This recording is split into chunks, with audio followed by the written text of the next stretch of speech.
இதன் மூலம் சுமார் 3,57,000 விவசாயிகள் பயனடைந்துள்ளனர்.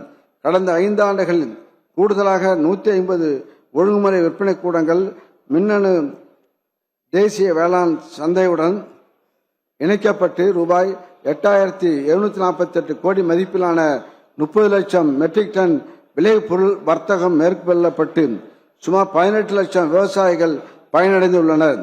மேலும் கடந்த 2020-21 ஆண்டில் 1,08,000 மெட்ரிக் டன்னாக இருந்த ஈனாம் வர்த்தகம் இந்த அரசின் பல்வேறு சீரிய நடவடிக்கைகளால் தற்போது 8 லட்சம் மெட்ரிக் டன்னாக உயர்ந்துள்ளது.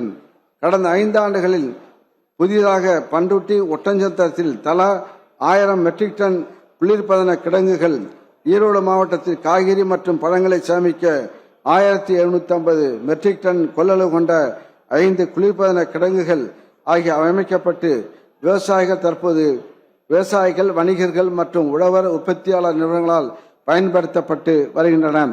கூடுதலாக தொண்டாமுத்தூர், இளையான்குடி, திசையன்விளை மற்றும் நாயுடுமங்கலத்தில் மொத்தம் 600 மெட்ரிக் டன் கொள்ளளவு கொண்ட குளிர்பதன கிடங்குகள் அமைக்கப்பட்டு வருகின்றன.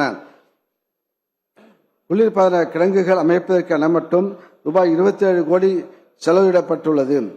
முத்தமிழ் அறிஞர் டாக்டர் கலைஞர் எண்ணத்தில் உதித்து செயல் வடிவம் பெற்ற ஒப்பற்ற திட்டம் உழவர் சந்தைகள்.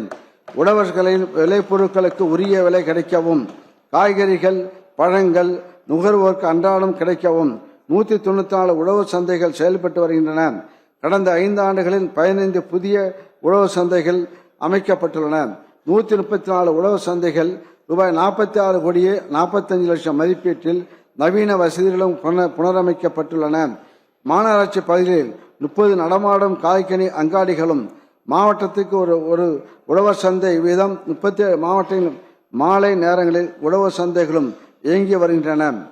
அடிப்படை வசதிகள் மேம்படுத்தப்பட்டதால் உழவர் சந்தைகளுக்கு வரும் காய்கனிகளின் தினசரி வரத்து 2500 மெட்ரிக் டன்னாகவும், தினசரி பொதுமக்களின் வருகை தற்போது 4 லட்சமாகவும் அதிகரித்துள்ளது என்பதை பெருமையுடன் தெரிவித்துக் கொள்கிறேன்.